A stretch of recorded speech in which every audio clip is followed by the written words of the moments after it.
அப்போஸ்தலர் நடவடிக்கைகள் 4ஆம் அதிகாரம், அப்போஸ்தலர் 4ஆம் அதிகாரம் 27, 28வது வசனத்தை ஒருவர் வாசிப்போம்.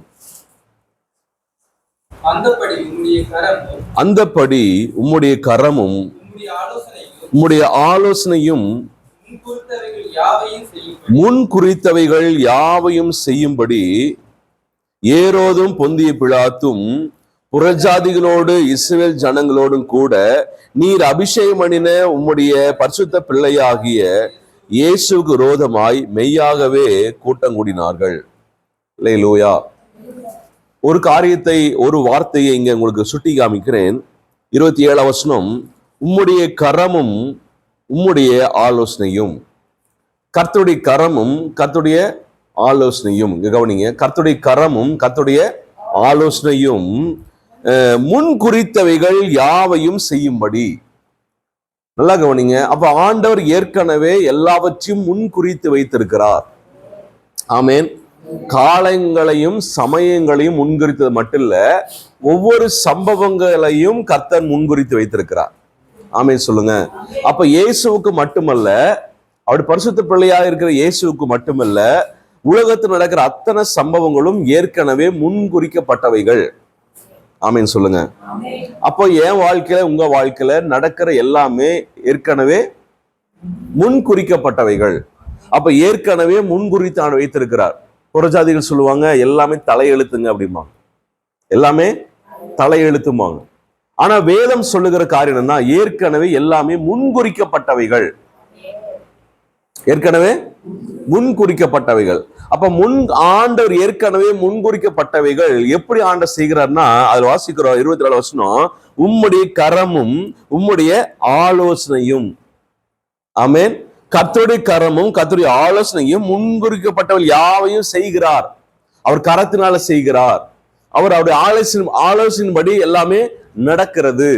கர்த்தர் என்ன ஆலோசனை பண்ணினாரோ கர்த்தருடைய கரத்தை கொண்டு ஆண்டவர் எல்லாமே இந்த உலகத்தை என்ன செய்யறாரு, செய்கிறார். அதுக்கு ஆண்டவர் உதாரணமா கீழே ஒரு வார்த்தை சொல்றாரு. அந்த ஆண்டவர் என்னெல்லாம் முன்குறித்தாரோ அது அவருடைய கரத்தின்படி, அவருடைய ஆலோசனைப்படி ஆண்டவர் எப்படி செய்கிறாருன்னா, ஆண்டவர் யாரை கொண்டு செய்கிறார்னா, சில மனுஷர்களை கர்த்தர் என்ன செய்கிறாரு, உபயோகப்படுத்துகிறார். 28 வசனம் வாசிக்கிறோம். ஏரோதும் பொந்திய பிலாத்தும் புறஜாதிகளோடும் இஸ்ரவேல் ஜனங்களோடும் கூட நீர் அபிஷேகம் பண்ணின உம்முடைய பரிசுத்த பிள்ளையாகிய இயேசுவுக்கு விரோதமாகவே மெய்யாகவே கூட்டம் கூட்டினார்கள்.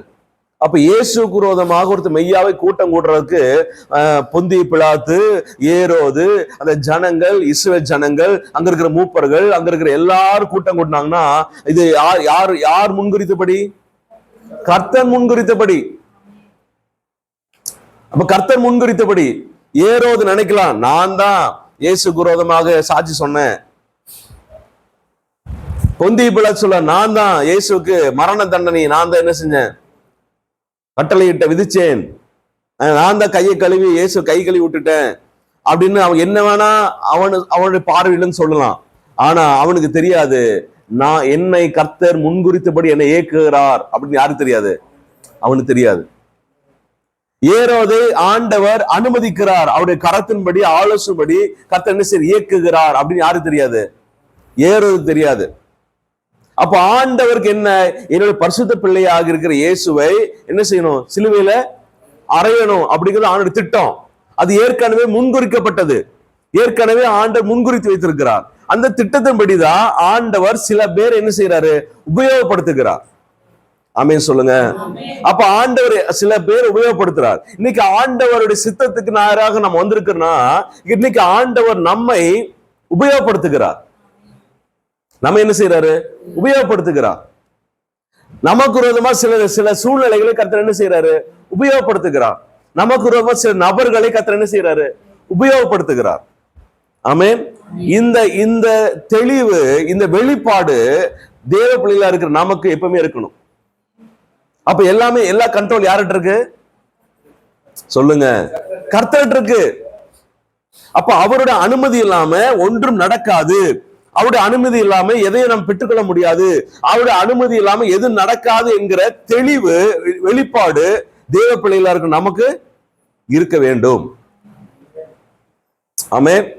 அப்ப அவருடைய கரமும் அவருடைய ஆலோசனையும் முன்குறித்தவர்கள் எல்லாவற்றையும் செய்து கொண்டிருக்கிறது. அப்போ ஆண்டு இங்க நடக்கிற ஒவ்வொரு காரியத்துல யாருடைய கரம் உண்டு? கர்த்தருடைய கரம் உண்டு. இங்க நம்ம சுற்றி நடக்கிற எல்லா காரியங்களில கர்த்தருடைய ஆலோசனை உண்டு. ஆமென். அப்ப நடக்கிற எல்லாமே ஏற்கனவே முன்குறிக்கப்பட்டவைகள். சாத்தானுக்கு நரகம் முன்குறிக்கப்பட்டது. அல்லேலூயா சொல்லுங்க. சாத்தானுக்கு நரகம் ஏற்கனவே முன்குறிச்சாச்சு. அவன் என்னதான் போராடினாலும், என்னதான் யுத்தம் பண்ணாலும், என்னதான் ஜனங்களை அவனுக்கு நேரம் ஆதாயப்படுத்தி கர்த்தருக்கு விரோதமாக எழும்ப செய்தாலும் அவனுக்கு தோல்வி நிச்சயம், அவனுக்கு அழிவு நிச்சயம், அவனுக்கு மரணம் நிச்சயம். அது ஏற்கனவே முன்குறிக்கப்பட்டது. அல்லேலூயா சொல்லுங்க. அப்ப ஆண்டவர் நம்மை தாயின் கற்பத்துல முன்னாடியே முன்குறித்தங்காட்டிதான் இன்னைக்கு நம்முடைய ஆண்டோட பிள்ளைகளாம வந்திருக்கிறோம். அல்லேலூயா சொல்லுங்க. அப்ப எல்லா காரியம் முன்குறிக்கப்பட்டது. நல்லா கவனிங்க. அந்த தேவன் முன்குறித்த எல்லா காரியத்தையும் செய்வதற்கு நாம் தேவ சமூகத்துல எப்பவுமே காத்திருக்க வேண்டும். நாம் ஜெபிக்க வேண்டும். நம்ம என்ன செய்யணும்? ஜெபிக்கணும். இப்ப எல்லா ஆண்டை முன்குறிச்சிட்டாருங்க, அது ஆண்டர் என்ன தலைவிதி எழுதி வச்சிருக்கிறோ அது நடக்குங்க அப்படின்னு நம்ம என்ன செய்யக்கூடாது. மனம் போன போக்குல போனோம்னா சொல்லுங்க, நம்ம என்ன ஆயிடுவோம்? சொல்லுங்க. நாம சாத்தான் கூட என்ன செய்ய வேண்டியதான்? நாம போக வேண்டியதான்.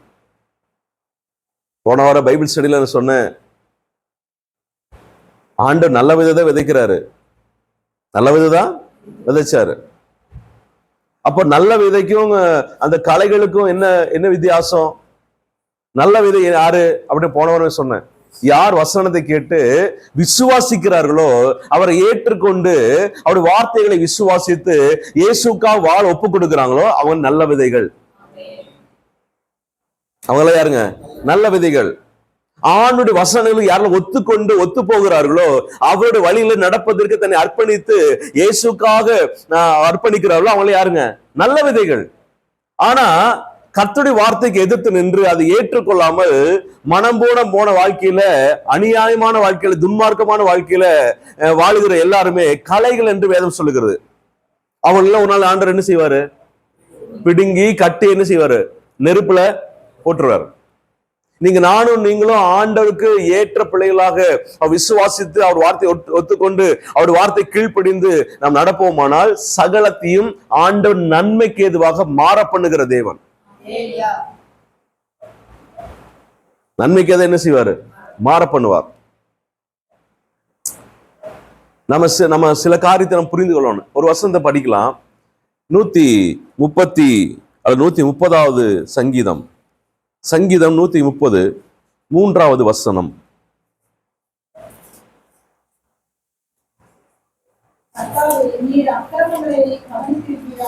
நீர் அக்கிரமக்காரர்கள் அக்கிரமங்களை கவனித்திருப்பீரானால், ஆமா,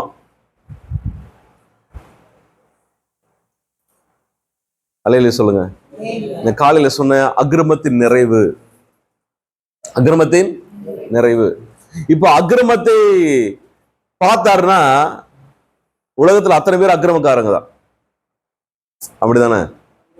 சொல்லுங்க.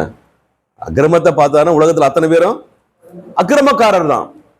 ஒருத்தரும் கூட பிழைக்க முடியாது, ஒருத்தரும் கூட தப்பிக்க முடியாது. அழகா சங்கீதக்காரன் சொல்கிறாரு, ஆண்டவரே நீர் அக்கிரமத்தை கவனித்திருப்பீரானால். அக்கிரமத்தை அப்படின்னா என்ன அர்த்தம்? ஆண்டவர் அக்கிரமத்தை என்ன செய்யறது இல்ல? கவனிக்கிறது இல்ல, அதிகமா சீரியஸ் எடுக்கிறது இல்ல. ஏன்னா ஆண்டவர் எல்லா, இப்ப நம்ம சில பெற்றோர் பாருங்க, பிள்ளைகள் சின்ன சின்ன தப்பு உடனே நினைச்சுவாங்க, டொப்பு டொப்பு டொப்பு டொப்புன்னு அடிச்சுட்டே இருப்பாங்க. அப்படி அடிக்கவே கூடாது. அப்படி அடிக்கவே என்ன செய்யக்கூடாது. அப்படி ஆண்டவர் நம்ம பார்த்து அடிக்க தோணான்னா என்னங்க? உலகத்துல ஒருத்தர் வாழ முடியாது. ஆமா, தொடர்ச்சியா இருக்கிறது எல்லாம் வீங்கிரும். ஒருத்தர் வாழ முடியாது. ஆண்டவர் சில பேர் அக்கிரமத்தை என்ன செய்யறதுல கவனிக்கிறத விட்டுருவாரு. ஆனா ஆண்டவர் சும்மா இருக்கிறதுனால நம்ம நினைக்க கூடாது ஆண்டவர் பார்க்கல, நான் சும்மா இருக்கிறேன்னு நினைக்க கூடாது. ஆண்டவர் ஒரு நாள் என்ன செய்வார்? எல்லாத்தையும் சொல்லுங்க கணக்குல கொண்டு வந்து நிறுத்துவார். அல்லேலூயா சொல்லுங்க. ஆமென். நானும் சும்மா, நீ அக்கிரமம் செய்யும் போது நான் சும்மா இருந்தனால நானும் உன்னை போல இருப்பேன் நினைச்சியா? 50 சங்கீதத்தில் சொல்றாரு ஆண்டவர். நானும் உன்னை போல இருப்பேன் நினைச்சிட்டியா? இல்ல இல்ல. ஆனா ஆண்டவர் அக்கிரமத்தை என்ன செய்யறது இல்ல, நினைக்கிறது. ஏன் ஆண்டவர் நினைக்கிறது இல்ல? ஆண்டவர் நமக்கு ஒரு சான்ஸ் கொடுக்கிறாரு. ஆண்டவர் இன்னொரு தருணத்தை கொடுக்கிறார். நீ அக்கிரமத்திலிருந்து மனம் திரும்பணும், நீ செஞ்ச தப்பை உணர்ந்து கொள்ளணும், இனிமேல் தப்பை என்ன செய்யக்கூடாது, செய்யக்கூடாது. நீ சாயங்காலம் வீட்டுல இருந்து வெளியே வரும்போது ஒரு பிரதர் பிடிச்சிட்டார். என்ன பிரதர்? அந்த பிரதர் எப்படி இருக்கிறாரு? பயங்கர குடிச்சிட்டு இருக்காரு. என்ன பண்ண, என்னாச்சு? எங்க வீட்டுல யாரும் பேசுறது இல்லை பிரதர். அவரோட எங்க வீட்டுல யாரும் என்ன செய்யறதில்ல, பேசுறது இல்லை. அவர் சம்பளம் கொடுக்கறத பேசுறது இல்லை. அவர் நல்ல குடியில இருக்கும்போது, போதையில இருக்கும்போது எனக்கு சிக்கன் கூட அது கூட எல்லாம் கேட்கிறாரு. ஆனா போதை தெளிஞ்சோடனே வீட்டுல சாப்பாடு எடுத்து சாப்பிட்றதுக்கு அவர் வருத்தப்படுறாரு. ஏன்னா வீட்டுல யாரும் என்ன செய்யறதில்ல, பேசுறது இல்லை. வீட்டுல யாரும் பேசுறது இல்லை. இவர் சம்பளம் கொடுக்கல வீட்டுக்கு. வீட்டுல யாரும் பேசுறோம்னா உள்ள என்னது, குற்ற உணர்வு அவர் என்ன செய்யுது, வருத்தப்படுத்துது. அப்படியே இழந்து போனது போல என்ன செய்யறாரு, இப்ப உணர்வு வருது, உணர்வு வருது. இப்போ ஒரு ஒரு காரியம் வந்தோடனே அவருக்கு ஒரு ஒரு துன்மார்க்கனுக்கு கூட என்ன வருது, உணர்வு வருது பாருங்க. இப்ப ஆண்டவர் வந்து என்ன விரும்புறாருன்னா, நானும் நீங்க என்ன செய்யணும், உணர்ந்து கொள்ளணும். அப்படி தருணத்தை கொடுக்கிறாரு. அதனால பேசாம இருக்கிறாரு. சொல்லுங்க. சில காரியம் நடக்கும்போது நம்ம என்ன செய்யணும், உணர்ந்து கொள்ளணும், உணரணும், நம்ம மனம் திரும்பணும். ஆமென். அப்ப அக்கிரமத்தை கவனித்திருப்பார் யார் நிலைத்திருப்பார்கள். அதுல வாசிக்கிறோம், யார் நிலைத்திருப்பான் ஆண்டவரே.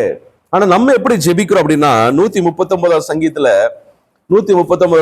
19 இருந்து நான் படிக்கலாம். தேவனே, நீ துன்மார்க்கனை அழித்தீரானால் நலமாயிருக்கும். நம்மளே துன்மார்க்க தான், நம்மளே அக்கிரமக்காரரு. ஆனா நம்ம என்ன ஜெபம் பண்றோம், நம்ம என்ன ஜெபம் பண்றோம் அப்படின்னா, நம்ம வாழ்க்கையில வர எல்லா பிரச்சனைக்கும் என்னதான் காரணம், துன்மார்க்கம் தான் காரணம், தீமை செய்கிறவங்க தான் காரணம், கர்த்தருக்கு விரோதமாக எதிர்த்து நிற்கிறவங்க தான் காரணம் அப்படின்னு நினைக்கிறோம். ஆமென். உலகத்துல இருக்கிற அத்தனை பிரச்சனைக்கு யார் காரணம் நினைக்கிறோம், துன்மார்க்கன், தீமை செய்கிறன். அது உண்மைதான். ஆனா நம்ம என்ன செய்யறோம், நம்மை அப்படி சொல்லும் போது நம்ம என்ன செய்யறோம், நீதிமான் மாதிரி காமிச்சுக்கிறோம், பரிசுத்தவான் மாதிரி என்ன செய்யறோம், காமிச்சுக்கிறோம். கீழே அதில் வாசிக்கிறோம் 19 வசனம், தேவனை நீ துன்மார்க்கனை அழித்தீரானால் நலமாயிருக்கும், ரத்த பிரியரே நீங்க என்னை விட்டு அகன்று போங்கள். அவர்கள் உம்மை குறித்து துன்மார்க்கமாய் பேசுகிறார்கள், உம்முடைய சத்துருக்கள் உமது நாமத்தை வீணா என்ன செய்யறாங்க, வழங்குகிறார்கள். ஆண்டவரே, எல்லாம் வீணாக்குறாங்க. ஆண்டவரே, நாமத்தை என்ன செய்யறாங்க, கெடுக்கிறாங்க, வீணா எப்படி மோசமா நடக்கிறாங்க. கர்த்தாவே, உம்மை பகைக்கிறவர்கள் நான் பகையாமலும் உமக்கு விரோதமாக எழும்புகிறவர்களை அருவருக்காமல் இருப்பேனோ, பயக்காம இருப்பனா அப்படின்னு சொல்லிட்டு கீழே வாசிக்கிறேன். அவங்களெல்லாம் முழு பகையா அவர்கள் என்ன செய்யறேன், பகைக்கிறேன், அவர்களை எனக்கு பயங்கராக எண்ணுகிறேன். தேவனே, ஆனாலும் கூட எப்படி நான் ஜெபம் பண்றேன், துன்மார்க்கரை அழிச்சிருங்க ஆண்டவர், அவன் வேண்டாம் ஆண்டவர், அவங்களை பகைக்கிற ஆண்டவர் ஜெபம் பண்ணாலும் கூட கடைசியில் அவர் முடிக்கிற பாருங்க, ஆண்டவரே நீ ஆராய்ந்து பாருங்க, ஆனா நான் செய்யற ஜெபம் எல்லாம் சரியான்னு தெரியல, நான் பேசுறது சரியான்னு தெரியல, நான் கணிக்கிறது அல்லது நான் தீர்ப்பு செய்யறது சரியான்னு தெரியல, சொல்லுங்க. ஆனாலும் என்னை ஆராய்ஞ்சு பார்த்து நலமான வழியில என்ன செய்யுங்க, என்னை நடத்துங்க ஆண்டவரே, நான் சரியா ஜெபிக்கிற எனக்கு உதவி செய்யுங்க ஆண்டவரே, நான் சரியான பார்வை பார்க்க எனக்கு என்ன செய்யுங்க, எனக்கு உதவி செய்யுங்க ஆண்டவர் என்று சொல்லி அந்த தாவீது சங்கீதத்துல முடிக்கிறான். அல்லேலூயா சொல்லுங்க. இன்னைக்கு நானும் நீங்களும் இப்படிதான் இருக்கணும். We should not judge people. நம்ம யாரும் என்ன செய்யக்கூடாதுங்க, தீர்ப்பு செய்யக்கூடாது. இவங்க இப்படிதான், இவங்கனாலதான் அப்படி என்ன செய்யக்கூடாதுங்க, சொல்லவே கூடாது. எந்த மனுஷனையும் ரட்சிக்க என் தேவனால முடியும், எந்த மனுஷனையும் மாற்ற என் கர்த்தரால முடியும், எந்த சூழ்நிலையும் மாற்ற என் தேவனால முடியும். ஏன்னா எல்லாவற்றையும் அவருடைய கண்ட்ரோல்ல வச்சிருக்கிறார், அவருடைய ஆதீனத்துல வச்சிருக்கிறார், முன் தீர்மானத்தை வைத்திருக்கிறார். அல்லேலூயா, அல்லேலூயா சொல்லுங்க. பேதுருக்கு சில தெளிவு புரியுது, ஆண்டவர் எல்லாவற்றையும் அவர் கையில வச்சிருக்கிறார். அப்போ ஆண்டவர் எந்த துன்மார்க்கனையும் துன்மார்க்கமா என்ன செய்யல, பார்க்கல. நீங்க நம்ம பாக்குற மாதிரி துன்மார்க்கனா ஆண்டவர் பார்க்கல. புரியுது நான் சொல்றது? உங்க பக்கத்து வீட்டுக்காரங்க விக்கிர ஆராதனை செய்யலாம், அல்லது மற்ற எப்படி வேணா மோசமா இருக்கலாம், எந்த வழியில போலாம், அவங்கள நீங்க பாக்குற மாதிரி நான் பாக்குற மாதிரி கர்த்தர் என்ன செய்ய மாட்டாரு, பார்க்கவே மாட்டார். அவர் எப்படி பாக்குறது தெரியுமா? என் பிள்ளை. நெபுகாத் நேச்சாரே ஆண்டவர் எப்படி பாக்குறாரு? என் ஊழியக்காரன்னு பாக்குறாரு. சொல்லுங்க. பொந்தி பிள்ளையாத்தையும் ஏராதையும் நான் பயன்படுத்துற பாத்திரம்னு சொல்றாரு. இப்போ அப்படித்தானே? நான் பயன்படுத்த என் பிள்ளையாக இயேசுவை சிலுவைக்கு போறதுக்கு இவங்க எல்லாம் பயன்படுத்துகிற பாத்திரம். ஏரோத ஆண்டவர் இருதயத்தை கடினப்படுத்துங்காட்டி தான் அற்புதங்கள் நடந்துச்சு. அந்த ஜனங்கள் என்ன செஞ்சாங்க? விடுதலை. அப்ப ஏரோதை கர்த்தர் என்ன செஞ்சாரு? பயன்படுத்தினார். ஆமென். அப்ப கர்த்தர் எல்லாவற்றையும் அவர் கையில அதிகாரத்துக்குள்ள வைத்திருக்கிறார். எது நடந்தாலும் அவருக்கு சித்தம் இல்லாம, அவருடைய அனுமதி இல்லாம என்ன செய்யாது, நடக்காது. எதையும் மாற்ற, எதையும் கொடுக்க கர்த்தர் வல்லவரா இருக்கிறார். இந்த சத்தியத்தை நம்ம ஒவ்வொரு நாள் புரிந்து கொள்ளணும். நம்ம வாழ்க்கையில ஏன் வரல, ஒரு ஆசீர்வாதம் ஏன் வரல, ஒரு வழிகள் ஏன் திறக்கப்படல, ஏன் உயர்வு வரல, ஏன் பிரச்சனை மாறல, ஏன் வாழ்க்கையோட சூழ்நிலை மாறல, குடும்பத்தை காரியம் மாறல அப்படின்னா யாருகிட்ட இருக்குன்னா கர்த்தர் கையில இருக்கு. எல்லாமே அதை மாத்தக்கூடிய அத்தனை வல்லமை யார் கையில இருக்கு? கர்த்தர் கையில இருக்கு. அப்ப நாம் அவர் அண்டிக் கொள்ள வேண்டும். தேவ சமூகத்தில் உட்கார்ந்து நம்ம போராடி ஜெபிக்க கர்த்தர் நம்ம மேல் இறக்கப்பட்டு நமக்கு எல்லா காரியத்தை செய்து முடிக்க தேவன் வல்லவராய் இருக்கிறார். அல்லேலூயா சொல்லுங்க. இல்லாதவளை இருக்கிற போல அழைத்து உருவாக்குற தேவன் தான் நம்முடைய தெய்வம். அது இல்லைன்னாலும் கூட அது நமக்காக உருவாக்கி கொடுக்க வல்லவராய் இருக்கிறார். ஆமென். சாதாரண மனுஷர்களை கர்த்தர் வல்லமையை பயன்படுத்த ஆண்டவரால முடியும். ஆமென். இதை நம்ம என்ன செய்யணும்? புரிந்து கொள்ளணும். இதெல்லாம் மனசை வச்சுட்டு நம்ம அவர் நோக்கி என்ன செய்யணும்? ஜெபிக்கணும், பார்க்கணும். அவருடைய சித்தத்துக்கு நம்ம என்ன செய்யணும்? விட்டு கொடுக்கணும். நாம் அவர் கையில பட்டு விட்டு கொடுத்தா போதும். நம்ம உயரத்துல கொண்டு போய் நிறுத்த கர்த்தர் வல்லவராயிருக்கிறார். நம்ம ஒரு நாள் தாழ்ந்த இடத்துல கொண்டு போய் நிறுத்தவே மாட்டார். அவர் கருத்துல விட்டு கொடுத்தா போதும். இன்னைக்கு நம்ம ஆண்டவர் நம்ம வாழ்க்கையில கிரியை செய்ய முடியாத காரணம் என்ன தெரியுமா? நம்முடைய எண்ணங்கள். ஏற்கனவே பல யோசனைகளை மனசுல நிறைச்சு வச்சிருக்கணும். இப்படிதான் நடக்கணும், இப்படிதான் என் வாழ்க்கை இப்படிதான் நடக்கணும், இப்படி இருக்குமோ என்று சொல்லி நாமவே என்ன செய்யறோம்? கற்பனை பண்ணி நம்ம யோசித்து காரியங்களை ஏற்கனவே நம்ம என்ன தீர்மானம் பண்ணி வச்சிருக்கிறோம். அதுதான் பிரச்சனை ஆண்டவருக்கு. அதுதான் பிரச்சனை. அல்லேலூயா சொல்லுங்க. நான் உங்களுக்கு தீர்க்கதரிசனமா ஒன்று சொல்றேன். உங்களுடைய உயர்வு ஏற்கனவே முன் தீர்மானிக்கப்பட்டது. உங்களுக்கு வர வேண்டிய ஆசீர்வாதம் ஏற்கனவே முன் தீர்மானிக்கப்பட்டிருக்கிறது. நமக்கு சபைக்கு ஆத்துமாக்களை ஏற்கனவே கர்த்தர் முன் தீர்மானித்து வைத்திருக்கிறார். நமக்கு சொந்த இடத்தை ஆண்டவர் ஏற்கனவே முன் தீர்மானித்து வைத்திருக்கிறார். அல்லேலூயா சொல்லுங்க. இதை மறக்கவே விடக்கூடாது. இதை மறக்கவே கூடாது. ஆனா அதுக்கேற்றபடி நம்ம என்ன செய்யணும்? நம்மை தகுதிப்படுத்திக் கொள்ளணும். நம்ம நினைப்போம் இப்படிதான் ஆண்டு தருவாரோ, இப்படிதான் தருவாரோ. ஆண்டு சொல்லுவாரு, நீ நினைக்கிற மாதிரிலாம் தரமாட்டப்பா, உன் வழியில என் வழியில் இல்ல.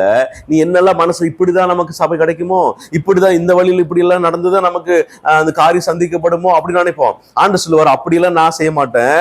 உன்னுடைய நினைவை காட்டிலும் என் நினைவு உயரமா இருக்கிறது. நான் உன்னுடைய நினைவே தோன்றாத காரியத்து வழியில நான் என்ன செய்வேன்? காரியத்தை செய்வேன் ஆண்ட சொல்லுங்க. அதனால அவர் கையில் விட்டு கொடுக்கணும். நம்ம யோசிச்சு கூடாது, இப்படி செய்வாரோ, இப்படி நடக்குமோ, அப்படி நடக்குமோ என்று சொல்லி நம்ம என்ன யோசிக்கிறோமோ அதுக்கே எதிர்பார்த்துட்டு அதுக்கேற்றபடி நம்ம செய்வோம். சொல்லுங்க. அதுக்கேற்றபடி நம்ம என்ன செய்வோம். அப்படிதானே? நம்ம என்ன யோசிக்கிறோமோ அதுக்கேற்றபடி நம்ம காரியத்தை என்ன செய்வோம். ஆனா ஆண்டு சொல்றாரு, நீ போற வழியே தப்புப்பா, நினைக்கிறது தப்பு, என் கையில விட்டு கொடுத்துரு. எல்லாம் ஏற்கனவே முன்பு தீர்மானித்து வச்சிருக்கிறேன். உங்களுக்கு ஆசீர்வாதம், ரட்சிப்பு, மேன்மைகள், உயர்வு எல்லாமே என் கையில வச்சிருக்கிறேன். அப்ப அதுக்கேற்றபடி என் கையில ஒப்பு கொடுத்தா தான் நான் என்ன செய்வேன்? சரியான பாதையில என்ன செய்வேன்? வழி நடத்துவேன். ஆமென், ஆமென் சொல்லுங்க. அப்ப ஆண்டவர் கரத்துல நம்ம என்ன செய்யணும்? விட்டு கொடுக்க வேண்டும். அல்லேலூயா. யோவான் எழுதின சுவிசேஷம் 11ஆம் அதிகாரம் 47வது வசனம். யோவான் 11:47.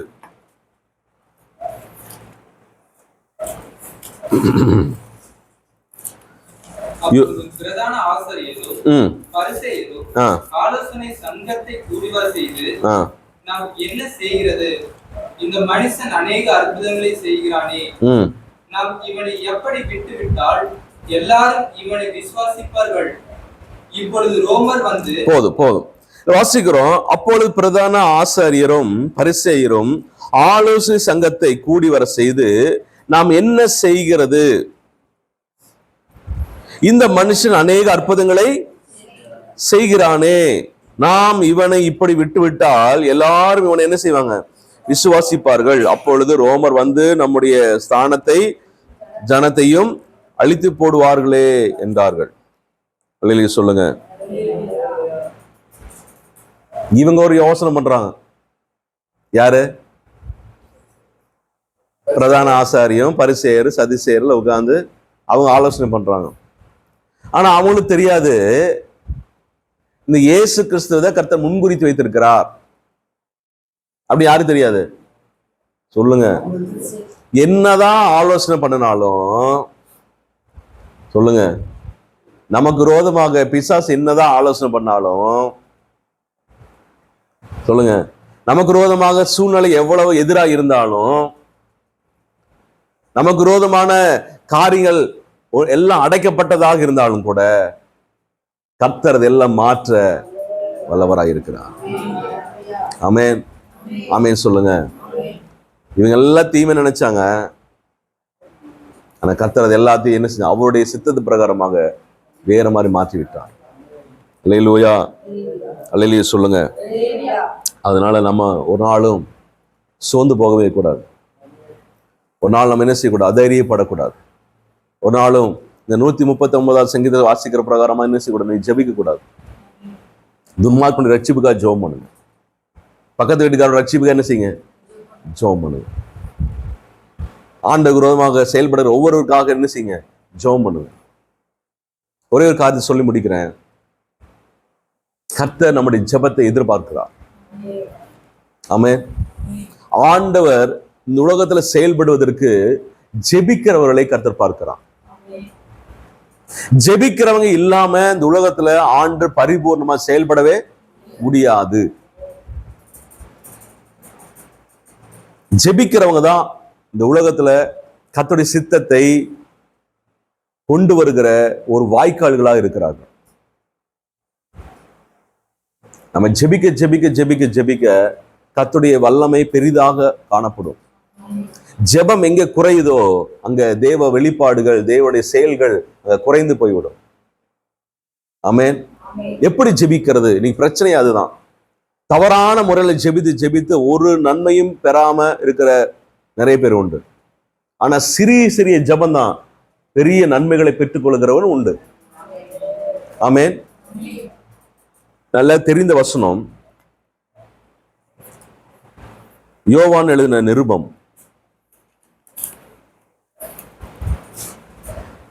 1 யோவான் 5ஆம் அதிகாரம் 14வது வசனம்.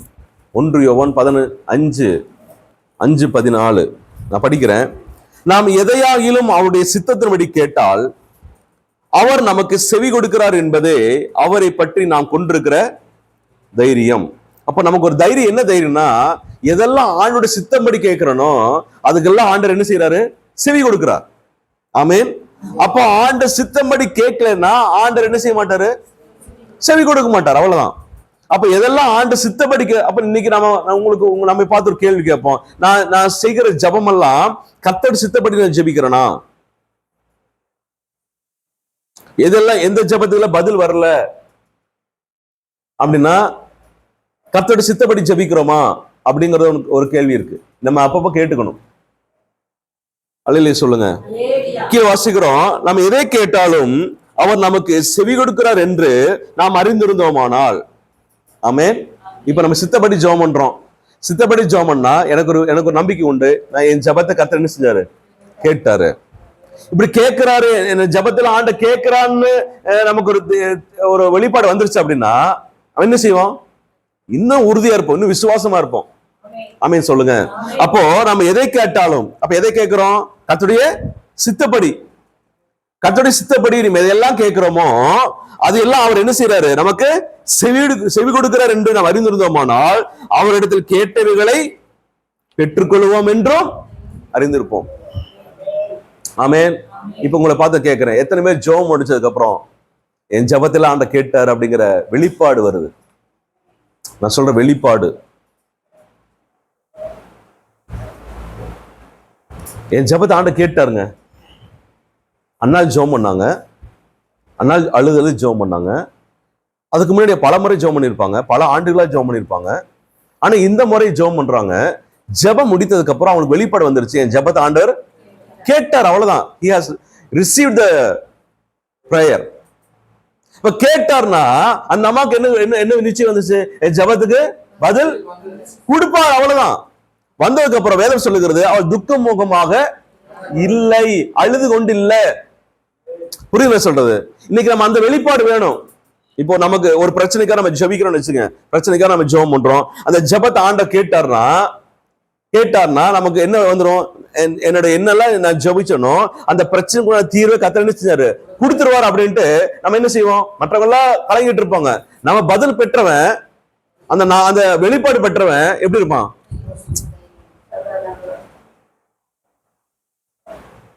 கப்பல்ல போயிட்டு இருக்கிறாங்க, பவுலும் அங்க இருக்க போர்ச்சேவர் மற்ற எல்லா கப்பல்ல போயிட்டு இருக்கிறாங்க. கவனி, கப்பல்ல போயிட்டு இருக்கும்போது யூரோ கிளியோதோன் அப்படிங்கிற பெருங்காற்று வந்துருச்சு. 14 நாட்களாக சூரியனை பார்க்கல, சந்திரனை பார்க்கல, மழை பெஞ்சிட்டு இருக்கு. எல்லாரும் நம்பிக்கை இழந்துட்டாங்க, செத்து போயிடுவோம் அப்படின்னு நம்பிக்கை வந்துருச்சு. உடனே பவுல் ஜெபம் பண்றான். ஜெபம் பண்ணும்போது அவனுக்கு வெளிப்பாடு, யாரும் சாக மாட்டீங்க, கப்பல் உடைஞ்சிரும், யாரும் சாக மாட்டீங்க அப்படின்னு வெளிப்பாடு வந்த உடனே இவன் என்ன செய்யறான், எல்லாரும் எந்திரிங்க, சாப்பிடுங்கப்பா, எல்லாம் எந்திரிங்க, யாரும் சாக மாட்டீங்க. இப்ப வெளிப்பாடு பெற்றவனுடைய நடக்கையும் வெளிப்பாடு பெறாதனுடைய நடக்கையும் வேற மாதிரி இருக்கு. எல்லாரும் ஜெபம் பண்ணிருப்பாங்க, எல்லாரும் கடவுள் கூப்பிட்டுருப்பாங்க, கடவுளை காப்பாத்துங்கன்னு கூப்பிட்டுருப்பாங்க. ஆனா வெளிப்பாடு பெற்றவன் இந்த பவுல், அவனுடைய செயல்பாடு பாருங்க, அவன் அழுது கொண்டிருல, துக்கமா இல்ல. ஏன்னா அவனுக்கு தெரியும், நான் யாரும் என்ன செய்ய மாட்டோம், சாக மாட்டோம், என் பிரச்சனைக்கு தீர்வு கிடைச்சிடுச்சு அப்படின்னு இந்த வெளிப்பாடு அது நடக்கிறதுக்கு முன்னாடியே இவன் பெற்றுக்கொண்டான். ஜெபிக்கிறவன், அல்ல சொல்லுங்க, தேவ சித்தம்படி என்ன செய்யறவன், ஜெபிக்கிறவன். ஆமீன் சொல்லுங்க. இன்னைக்கு நானும் நீங்களும் ஜெபத்துல இந்த வெளிப்பாடு பெற்றுக்கொள்ளத்தக்கதாக ஜெபிக்கிறோமா? நம்ம ஜெபம் அந்த வண்ணமா இருக்கா? அல்ல சொல்லுங்க. இப்ப உங்களுக்கு அதுக்கு முதல் படி மட்டும் நீங்க சொல்லித்தரேன், எப்படி ஜெபிக்கணும் முதல் படி மட்டும் சொல்லித்தரேன். நல்ல ஸ்தோத்திரம் பண்ணுங்க. ஜெபத்துல வந்து கர்த்தர் செய்த நன்மைகள் நினைத்து ஆண்டவருக்கு என்ன செய்யுங்க, நல்ல நன்றி உள்ளத்தோடு என்ன செய்யுங்க, நல்ல ஸ்தோத்திரம் பண்ணிட்டு என்ன செய்யுங்க, கர்த்தர் கரத்துல உங்களை அர்ப்பணி. பேசாதீங்க, எதுவும் பேசாதீங்க, சொல்லுங்க. எதை என்ன செய்யாதீங்க, பேசாதீங்க. எத்தனை நேரம் சொல்லுங்க, 1 மணி நேரம். இதுதான் பிரச்சனை. ஒன்னா தூக்கம் வரும், இல்லைன்னா பல எண்ணங்கள், பல யோசனை வரும். அப்ப நீங்க ஜெபிக்கும் போது நீங்க மௌனமா தேவ சமூகத்தில் உட்கார்ந்து, எனக்கு முன்னாடி கர்த்தருக்கு முன்பாக நின்று நான் ஜெபிக்கிறேன், அல்ல கர்த்தருக்கு முன்பாக முழங்கால் பிடிட்டு நான் என்ன செய்யறேன், ஜெபிக்கிறேங்கிற அந்த எண்ணத்தோடு கூட ஆண்டவர் சொல்லியிருக்கிறாரு, என்னை தேடுகிறவளை என்ன செய்வாங்க, என்னை கண்டடைவாருங்க. அப்படின்னா ஆண்டரை தேடுற, ஆண்டவர் ஜெபத்துல தேடுறேன், கண்டடைவேன் என்று சொல்லி ஆண்டவர் என் முன்னாடி இருக்கிறார், அவருக்கு முன்பாக தான் முழங்கால் படிக்கிட்டு இருக்கிறேன், கர்த்தருடைய பார்வை என் மேல் இருக்கிறது, என்னை ஆண்டு பார்த்து கொண்டிருக்கிறார், என்னுடைய நிலைமைகளை, என்னுடைய தேவைகளை, என்னுடைய சூழ்நிலைகளை, என்னுடைய எல்லா காரியங்களும் கர்த்தர் என்ன செய்யறாரு, பார்த்து கொண்டிருக்கிற விசுவாசத்தோடு கூட கண்ணை மூடி நீங்க என்னெல்லாம் சொல்றீங்களோ ஒன்னும் சொல்ல வேண்டாம். நீங்க ஜெபிக்கிறதுக்கு முன்பாகவே உங்களுடைய தேவைகள் இன்னதென்று, ஒரு நிலைமை இன்னதென்று கர்த்தர் என்ன செய்யறாரு, அறிந்திருக்கிறார். அப்ப நீங்க அவர் கையில, ஆண்டவரே உங்களுடைய சித்தத்துக்கு என்னை ஒப்பு கொடுக்கிறேன் என்று சொல்லி தேவ சமூகத்துல நீங்க காத்திருக்க பழகணும். ஆமென் சொல்லுங்க. நீங்க எதையும் பேச வேண்டாம். இது ரொம்ப கஷ்டமான ஜெபம்.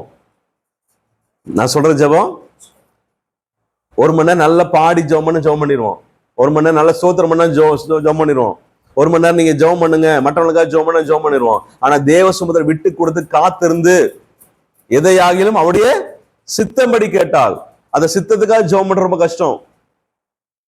அல்ல சொல்லுங்க. அப்ப நீ நல்லா காத்திருந்து அப்படியே ஆண்ட முன்னாடி வேற எங்கே யோசிக்க கூடாது. வீட்டை குறித்து யோசிக்க கூடாது, மனுஷரை குறித்து யோசிக்காம, மற்ற எந்த சூழ்நிலை குறித்து யோசிக்காம ஜெபம் உட்கார்ந்தா தான் டிவியில இருக்கிற பார்த்ததெல்லாம் என்ன செய்யும், ரீவேண்டா ஓடும். சொல்லுங்க. அதெல்லாம் என்ன செய்யணும், எல்லாத்தையும் லாக் பண்ணிட்டு அறை வீட்டுல உட்கார்ந்து அந்தரங்கத்தில் இருக்கிற பிதாவை பார்க்கிற பிதாவை நோக்கி அந்தரங்கத்துல என்ன செய்ய காத்திருந்து ஜெபம். இதாங்க ஜெபம். ஜெபத்துல ஹையஸ்ட் படி எதுனா நீங்கள் மௌனமா காத்திருக்க. இத்தனை சாது சுந்தர் சிங்கை கேள்விப்பட்டிருக்கீங்க. இமயமலை பகுதியில ஊழி செய்த உன்னதமான ஊழியக்காரர். அவரும் அவருடைய உதவி ஊழியரை கூட்டிட்டு அநேக இடத்துக்கு ஊழியத்துல போவார்.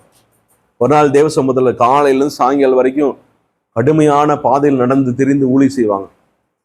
சாயங்காலம் எல்லாம் சாப்பிட்டு நைட்டு படுக்க போறதுக்கு முன்னாடி இந்த கூட வந்த ஊழியருக்கு ரொம்ப பயங்கரமா டயர்டா இருக்கும், பயங்கர டயர்டு. இவர் ஜெபத்தில் உட்காருவார். யாருங்க? சாது சுந்தர். இவர் பார்ப்பாரு, இன்னையா மனுஷவர் காலையிலேருந்து காடு மேடெல்லாம் அலைஞ்சு அவ்வளோ கஷ்டப்பட்டு ஊழி செஞ்சுருக்கிறோம், இப்போ கையாலெல்லாம் அப்படியே பயங்கர வலி எடுக்குது, படுத்தாங்க கூட என்னது அப்படி இருக்கு அப்படின்னு அவர் என்ன செய்வார், சரி நம்ம கொஞ்ச நேரம் ஜெபம் பண்ணுவோம், ஒரு 10 நிமிஷம் ஜெபம் பண்ணி அவர் படுத்துருவாரு. ஏன்னா இவர் சிசியர் தானே, அவர் பெரிய ஊழியக்காரரு. சரி அவர் முன்னாடி இப்படி படுக்க முடியும். சரி நம்ம என்ன செய்வோம், அவர் கொஞ்ச நேரத்தில் ஜெபம் பண்ணி படுத்துருவாரு, நம்ம என்ன செய்வோம் படுத்துடலாம் அப்படின்ட்டு என்ன செஞ்சாரு பார்த்தாரு. அவரா ஜெபம் பண்ணி அப்படியே உட்கார்ந்தாரு. 1/2 மணி நேரம் ஆச்சு. ஐயோ இன்னும் 1/2 மணி நேரம் ஆயிடுச்சு, நமக்கு கையில உடம்பு அவ்வளோ முடியலையே. கடைசி என்ன செஞ்சார், படுத்துட்டார். படுத்து திடீர்னு 3 மணிக்கு எந்திரிச்சு பார்க்குறாரு, அவர் அப்படியே உட்காந்துட்டு இருக்காரு. 4 மணிக்கு பார்க்குறாரு, அப்படியே உட்காந்துட்டு இருக்காரு. 5-6 மணிக்கு எந்திரிச்சு பார்த்தா ஜெபத்தை முடிச்சு என்ன சார் புறப்பட்டு வாப்ப ஊழியத்துக்கு போகலாம் அப்படின்ட்டார். இது ஒரு நாள் இல்லை, டெய்லி வேலை இதுதான், டெய்லி இதான் வேலை. அப்போ கூப்பிட்டு கேட்டாரு, எப்படி நீங்க உங்களால முடியுது, என்ன செய்யறீங்க? எனக்கு நானும் உங்களோட தான் வர்றேன், எனக்கு அவ்வளவு முடியாம நிலைமை இருக்கு, உங்களால மட்டும் ஏன் இப்படி முடியுது? அவர் சொன்னார், அவருடைய ஊழியத்துல பயங்கர அற்புத அடையாளங்கள் நடக்கும், அநேகர் ஆண்டுக்குள்ள வருவாங்க, இவர் சொல்லாமே நிறைய பேர் ரட்சிக்கப்படுவாங்க. அவர் பார்த்தவர்கள் இயேசுவை பார்த்ததாக சொன்னார், சாட்சி சொன்னாங்க. இன்னைக்கு அது ரெக்கார்டெல்லாம் இருக்கு. அவ்வளவு வல்லமையான ஊழியத்தை அவரால் செய்ய முடிந்தது. அது காரணம் தெரியுமா, இந்த ஜெபம். சொல்லுங்க. அப்ப அந்த உதவியாளர் கேட்டார், எப்படி உங்களால ஜெபிக்க முடிஞ்சது? அப்ப அவர் சொன்னாராம், ஒரு மணி நேரத்துக்கு கஷ்டம்தான், 1 மணி நேரத்துக்கு ரொம்ப கஷ்டமா இருக்கும், ரொம்ப முடியாம இருக்கும். அந்த 1 மணி நேரம் பல்ல கடிச்சிட்டு தேவ சமூகத்துல அப்படியே இருக்கிறோம். நம்ம மாதிரி ஆராதனை பண்றதுல பாட்டு பாடி கைதட்டி சொல்லுங்க, அதெல்லாம் ஒண்ணும் கிடையாது. அவர் உட்கார்ந்தாருன்னா அவ்வளவுதான். அப்படியே ஒரு மணி நேரம் கஷ்டமா இருக்கும். 1 மணி நேரத்துக்கு அப்புறம் என்ன ஆகும், அந்த சரீரமே மறந்துடும், இந்த சரீரம் இருக்கிறதே மறந்துடும். அந்த காலை வரைக்கும் டிஜி சின்னர் குறித்து அவனுடைய துணைவியார் அப்படி சொல்லுவாங்க, ஒரு சேர்ல உட்கார வச்சோம்னா 10 நிமிஷம் தான், 10 நிமிஷத்துக்கு அப்புறம் அவர் வந்து என்ன செய்வாரு, அவ்வளவுதான் போயிடுவார். அவர் போய் யாராவது என்ன செய்யணும், குளிக்கு எந்திரிங்க தூங்குறது இல்ல, எந்திரிங்கன்னு சொல்லு, அவர் குளிக்கு என்ன செய்யணும், வெளியே கொண்டு வரணும். அதுக்கப்புறம் தான் என்ன செய்வார், முழிப்பார். நல்லா கவனிங்க, இதுதான் உன்னதமான ஜெபம். நம்ம ஜெபிக்கணும். அதுக்கு வார்த்தை தேவையில்லை. வார்த்தை நம்முடைய ஆவியும் கர்த்தருடைய ஆவியும் ஒன்றாக இணையணும், ஒரு மனமா இணையணும். அவருடைய சித்தத்துக்கு விட்டு கொடுக்கணும். நம்ம பேச்சு, நம்முடைய எண்ணங்கள் எல்லாம் அழியணும். கர்த்தர் சித்தம் எதுவோ, கர்த்தர் என்ன சொல்லுகிறாரோ, கர்த்தர் என்ன நடத்துகிறாரோ, அதுக்கு நம்ம என்ன செய்யணும், நம்ம பழக்கணும். இது ஒரு நாள் வராது, இது ஒரு நாள் என்ன செய்யாது, வராது. நம்ம உட்கார்ந்து என்ன செய்யணும், ப்ராக்டிஸ் பண்ணோம். டெய்லி உட்கார்ந்து என்ன செய்யணும், ஒரு 10 நிமிஷம், 1/4 மணி நேரம், 1/2 மணி நேரம், 1 மணி நேரம் பழகி பழகி பழகி பழகி தேவ சம்பத்துல உட்கார்ந்து காத்திருக்க தொடங்கிட்டோம்னா போதும். அல்லேலூயா சொல்லுங்க. கர்த்தர் நம்மை பயன்படுத்த தொடங்கிடுவார். நம்ம ஒன்றும் செய்ய வேண்டாம். அங்க போய் நின்று பெரிய நீண்ட ஜெபம் எல்லாம் பண்ண வேண்டாம். நீண்ட ஜெபம்லாம் பண்ண வேண்டாம். தேவ சமூகத்துல போய் நின்னாலே போதும். அங்க போய் நான் போடுற ஆண்டவர் எங்க கொண்டு செல்கிறாரோ அங்க போய் நின்னாலே போதும். நமக்கு கதவுகள் திறக்கப்படும், சூழ்நிலைகள் மாறும். ஆமென் சொல்லுங்க. நம்ம ஆவியானவர் கிரியை செய்கிறத நம்ம வெளியரங்கமா என்ன செய்ய முடியும்? காண முடியும். நம்ம கர்த்தர் என்ன செய்யணும்? விட்டு கொடுக்கணும். கர்த்தர் எல்லாவற்றின் நன்மைக்கு ஏதுவாக நமக்கு மாற பண்ணுவார். அல்லேலூயா சொல்லுங்க. ஆமென். இதுதான் ஆண்டவர் நம்ம எதிர்பார்க்கிறார். நம்ம ஜெபிக்கணும், விட்டு கொடுத்து ஜெபிக்கணும். நம்மகிட்ட இருக்கிற ஆசைகள், நம்மகிட்ட இருக்கிற எண்ணங்கள், நம்மகிட்ட இருக்கிற எல்லாம் அப்படி கரைஞ்சு ஒண்ணுலாம் போயிடணும். ஆசையெல்லாம் நீர் தான் ஆண்டவரை அப்படிங்கிற அளவுக்கு நம்ம மாறிட்டோம்னா நாம கர்த்தர் என்ன செய்வார்? எத்தனை பிரயோஜனம். அப்போ ஆண்டவர் எல்லாவற்றையும்